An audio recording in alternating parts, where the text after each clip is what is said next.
The morning my uncle moved into our house, he brought 3 suitcases, a cast-iron skillet he said had belonged to his mother, and a list of rules he taped to the refrigerator before my mother had even pulled out of the driveway. I was 13 years old. My mother, Diane, stood in the hallway with her carry-on between her feet, telling me this was temporary. 6 months, maybe 7. A work assignment in Portland she couldn't turn down. A promotion that would change everything for us. She used the word us, the way people use umbrellas, they forgot to bring as an afterthought, when the rain has already started. My uncle Raymond was her older brother. He was 51, between jobs, between apartments, between whatever version of his life he'd been attempting before this one. My mother said he was responsible. She said he'd been sober for 2 years. She said I was lucky to have family willing to step in. She did not ask me if I felt lucky. Before she left, she handed me a piece of paper with her cell number, her work number, and the number for the building manager of her Portland apartment. She did not put her arms around me. She touched my shoulder the way you touch a doorknob briefly, functionally, and then she wheeled her suitcase out the front door of our house in Naperville, Illinois, and the sound of the door clicking shut behind her was the quietest thing I had ever heard. Raymond made dinner that first night. Spaghetti from a box, sauce from a jar. He sat across from me and talked about himself for 40 minutes without asking me a single question.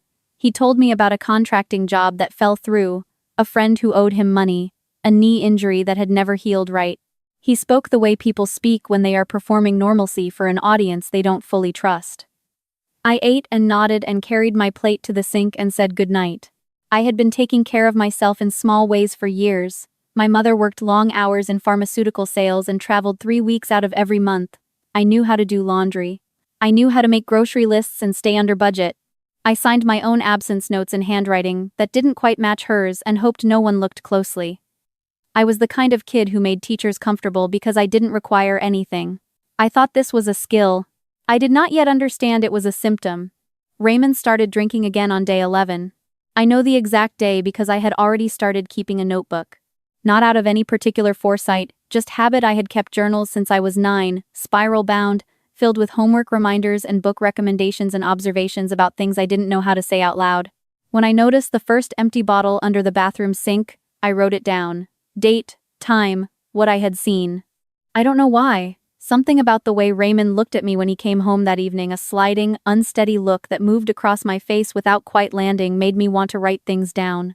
By week 3, the pattern was established. He was functional in the mornings, irritable by mid-afternoon, and unreachable by 8 o'clock at night. Unreachable is the word I use now.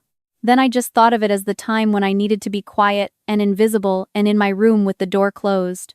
He never hit me. I want to be precise about that. What he did was harder to name, which I think was part of the reason it took so long to be believed. He took money from the envelope my mother had left for groceries, $50 at a time, and then told me I was spending too much. He told me I was dramatic when I said there was nothing in the house to eat. He told me I was a liar when I said he'd been drinking. He said it with the steady confidence of someone who had said it many times before, to many people, and it had worked. I had no language for gaslighting at 13. I only knew that when I tried to describe what was happening, the words came out sounding like less than what they were. I called my mother on a Tuesday. It was the 3rd week of October, 2 months into the arrangement.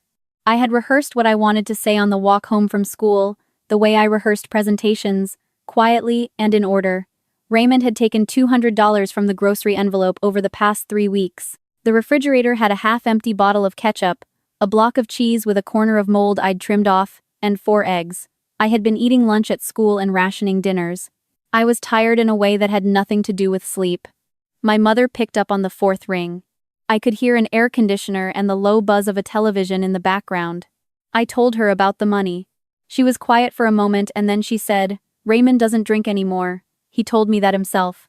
I told her about the bottles. She said, "You've never liked him. You've always found reasons." I told her I was hungry. She said, "You know how to cook. You've been cooking since you were 10.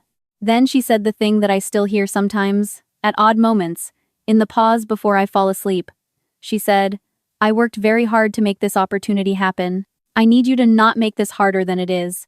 And then she said that if I contacted her employer or the school or anyone else and caused a scene, she would send me to live with her college roommate in Tucson, a woman I had met twice, and who had 4 dogs and no children, and had never once seemed pleased to see me.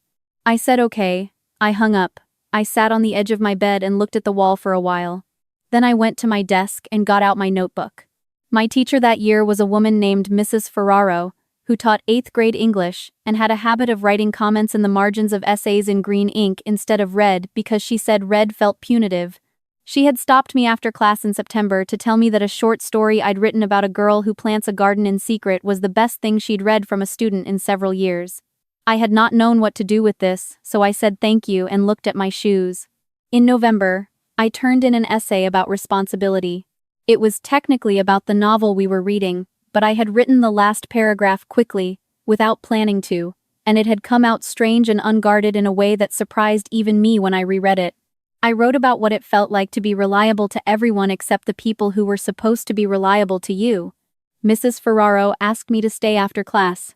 She sat on the edge of her desk with the essay in her hand, and she looked at me the way adults rarely look at children directly, without the slightly flattened expression people use when they're managing rather than listening. "Is everything okay at home?" she asked. I had prepared for a version of this question. I had practiced saying yes, everything is fine, thank you for asking. But something about the green ink in the margins, something about the way she was sitting unhurried, like she had all the time in the world and had decided to spend it here, made the practiced answer dissolve before I could use it. I said, "Not exactly." She didn't react the way I expected. She didn't get the urgent professional face I associated with adults who were about to do something procedural. She just nodded slowly, like what I'd said was the beginning of a conversation and not a crisis to be processed. "Do you want to tell me about it?" she said. I told her about the money. I told her about the bottles. I told her about the ketchup and the 4 eggs. I told her about my mother's phone call and the threat about Tucson. I told her I had been writing things down. Mrs. Ferraro was quiet for a long moment when I finished. Then she said, "You've been very careful. That was smart." She paused. "I'm going to have to report this. Not because I want to cause you trouble, because I'm required to, and because I think you deserve to have someone in your corner who isn't 13. I had been afraid of exactly this. I told her so." She said, "I know. I want you to know that what happens next is not going to depend on whether your mother is angry. It's going to depend on what's true. And you've already done the work of making sure the truth is documented." I walked home that afternoon in the November cold with my hands in my pockets, and for the first time in 2 months, I felt something other than tired. I couldn't name the feeling then. Looking back, I think it was the particular relief of being seen, not fixed, not rescued, just seen by someone who chose to look. The caseworker's name was Mr. Delgado. He was in his late 30s, methodical and unhurried, and he arrived at the house on a Thursday afternoon when Raymond was still sober enough to be presentable. Raymond offered him coffee. Mr. Delgado declined politely and asked if he could sit at the kitchen table. I brought out my notebook. I had 43 entries at that point, spanning 2 months and 4 days, dates, times, specific observations. The amounts taken from the grocery envelope, documented against the grocery receipts I had been saving in a ziplock bag in my desk drawer. 3 photographs I had taken on my school tablet of empty bottles arranged under the sink before Raymond moved them to the recycling bin. A record of every phone call I had made to my mother, with the date, the duration, and a summary of what was said. Mr. Delgado turned the pages slowly and said nothing. Raymond sat across the table and watched, and his expression shifted the way weather shifts from confident cloud cover to something thinner and less certain. When Mr. Delgado got to the grocery receipts in the Ziploc bag, he looked up at me and said, "How long have you been keeping records?" I said, "Since day 11. He nodded. He wrote something down. Then he asked Raymond to wait in the living room, and Raymond went, and the sound of his footsteps was very careful. Mr. Delgado contacted my mother that evening. I don't know exactly what was said, but I know she took a flight home from Portland 2 days later. I know this because she called me the night before and told me not to say another word to anyone and that she was handling it and that I had no idea what I had done to this family. She arrived on a Saturday morning. I was in the kitchen making toast when I heard her key in the lock. She came in already talking, already mid-explanation, the way she arrived at everything in motion, narrating. She was saying that this had been blown out of proportion, that Raymond had always been the responsible one, that the school had overreacted, that she was going to sort it all out. Mr. Delgado was already on the front porch. He had called that morning to say he would be stopping by, that he had a few follow-up questions, that it would only take a few minutes. My mother did not know he was coming. She opened the door to say whatever she was planning to say to me, and found him standing on the porch with a folder in his hands. She stopped talking. He said good morning. He said he was glad she'd made it back. He said he had some questions about the financial arrangements during her absence. He said he'd reviewed the grocery receipts and the withdrawal records from the household account and wanted to make sure he had the full picture. My mother turned to look at me. It was the look she used when she wanted to remind me that she was the adult in any room we occupied together, the look that was supposed to make me feel small. I had spent 13 years adjusting myself around that look. I looked back at her. I didn't say anything. I didn't have to. Mr. Delgado held up a page from my notebook. The first entry, day 1. Date, time, the list of rules Raymond had taped to the refrigerator and the exact words written on each item. My handwriting, careful and slightly too old for my age. Your daughter started keeping records the first week, he said. She kept them for 2 months. He turned another page. She saved the receipts. My mother looked at the notebook. Something moved across her face that I had never seen there before. Not anger, not frustration, not the controlled irritation that was her default setting. Something else. Something that looked, for just a moment, like the recognition that a story she'd been telling herself for a very long time had just run out of road. She sat down at the kitchen table without being asked. Raymond was removed from the home that weekend. My mother was permitted to return, but a welfare check schedule was established and a formal neglect finding was entered into the state system. She was required to attend a parenting program. Her employer's HR department was notified of the investigation because she had listed her home contact as a dependent care arrangement in her benefits documentation, and the investigation intersected with that disclosure. She did not get the promotion. These are facts. I don't say them with satisfaction. I say them the way you state the terms of a contract because they happened, and because the record is part of what made it real. What I remember most from that period is not the caseworker's visits or the meetings with my school counselor or my mother's silences, which became very different silences from the ones I'd grown up in, less controlled, more brittle. What I remember is a Wednesday afternoon in December, 2 weeks after everything had been formalized, when Mrs. Ferraro stopped me in the hallway after school. She didn't say anything important. She asked how I was doing. I said I was okay. She said she'd read my last essay, a short piece about winter, and that I had a way of writing about ordinary things that made them feel significant. She said I should keep doing that. I said thank you. I looked at my shoes for a moment and then I looked up. Can I ask you something? I said. She said, of course. Why did you believe me? I asked. I'm a kid. Raymond was an adult. My mom was telling a different story. Why did you believe me first? Mrs. Ferraro thought about this for a moment. She said, I didn't decide to believe you. I decided to look carefully. Those are different things. She paused, but the records helped. When someone takes the time to write down the date and the time and exactly what they saw, that's not the way people lie. That's the way people make sure they can't be talked out of the truth. I have thought about that sentence many times in the years since. I am 28 now. I have a degree in social work from the University of Illinois. I am 3 months away from completing a master's program.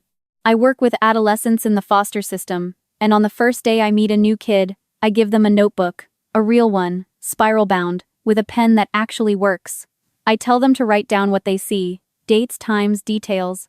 I tell them that evidence is the thing that gets believed, not because truth isn't enough, but because documentation gives truth a structure that adults have to deal with.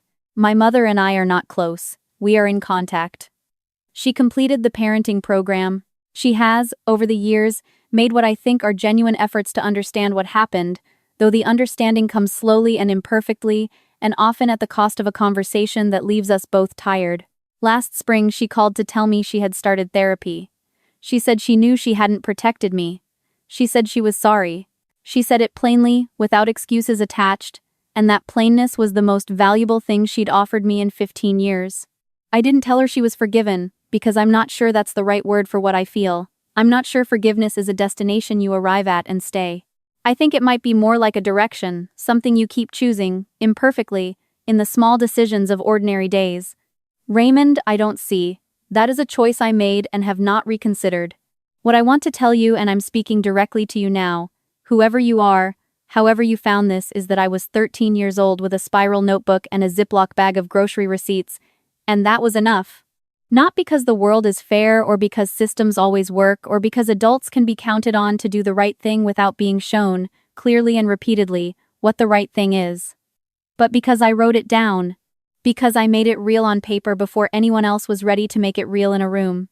You may have been told, in some form or another, that the things happening to you are not as serious as they feel, that you're being dramatic. That family loyalty requires silence. That speaking is a betrayal and suffering is what love looks like when it's honest. I was told all of these things. I wrote them down too. Here's what I learned. The people who ask you to stay silent are asking for something that benefits only them. Your silence does not protect you. It does not preserve a family.